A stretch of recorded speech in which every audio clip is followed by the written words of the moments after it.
Hey, what's up? I'm Peter from Media65. You know that money doesn't really make the big difference anymore between a bad film and a good film. With a budget less than 1K, you can already achieve really professional results today. So what is the main difference? Let me show you the 5 main mistakes that I have spotted when amateurs are filming.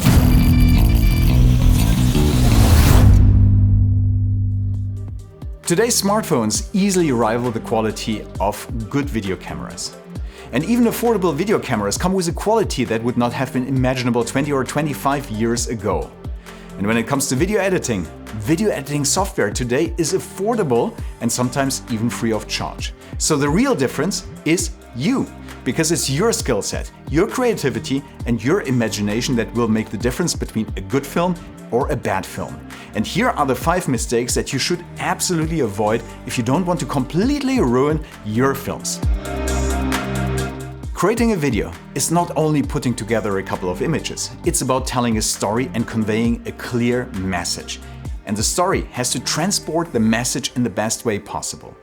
Even short videos, they need to have some kind of a structure because otherwise they will never be perceived as what they should be.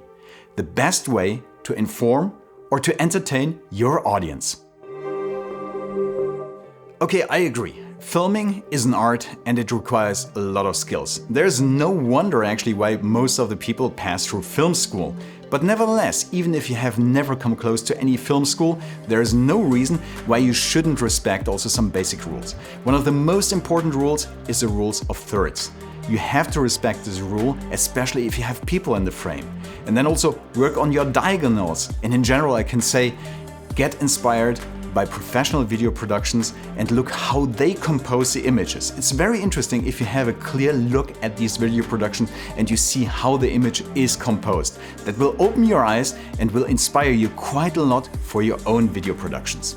And then camera movements. That's quite an interesting topic because I see a lot of people there making camera movements left and right. They pan over an audience, but without any clear target, any clear goal. And every camera movement that you have should clearly deliver also a message. Give every single camera movement really a purpose. That's something which is very important. And last but not least, please don't zoom in, even if you have a video camera where you can zoom in and out. Have you ever seen any professional video production where the cameraman or the camera woman has zoomed in or out? Usually this is not the case. What professional camera people are doing, they're moving the camera towards or away from the subject itself, be it on a dolly, be it on a gimbal, or be it sometimes also handheld. So you should never try to zoom because right away it will make your film really amateur-like. So never zoom, please.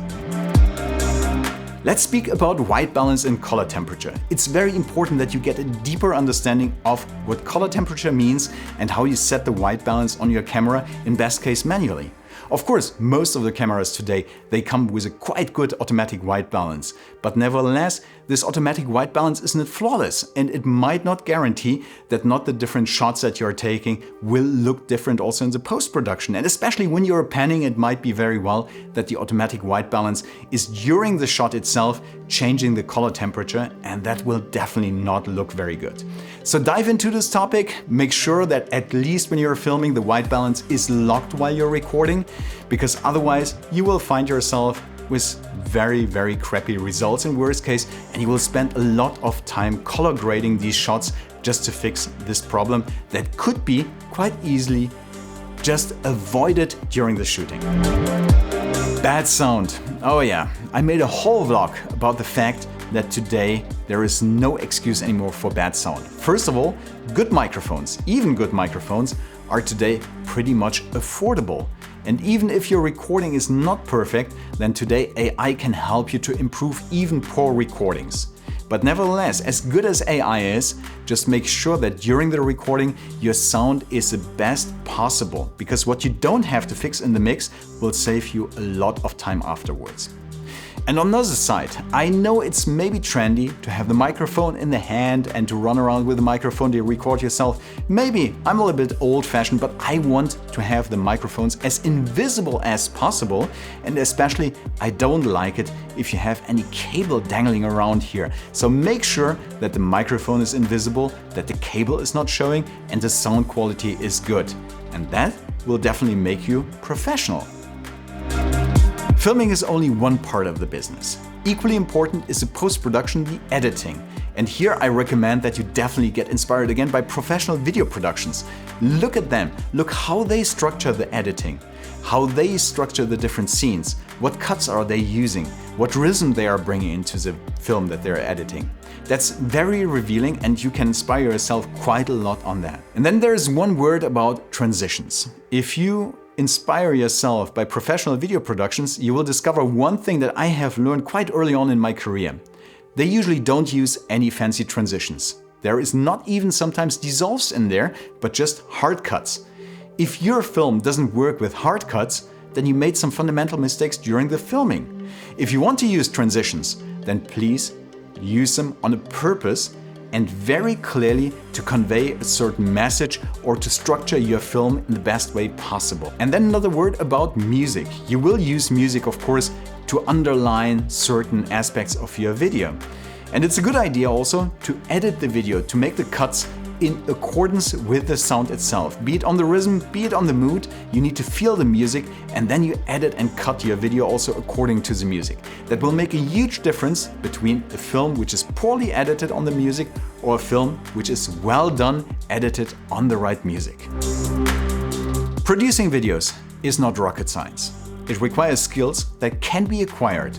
All the gear you might partly have already, or you can acquire it also for very little money anymore. So there is no excuse anymore for producing videos in a high quality.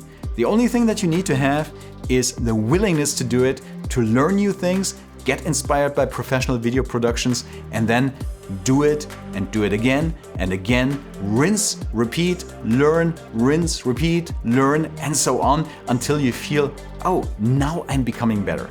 That's how you should do it. And I know that you can do it.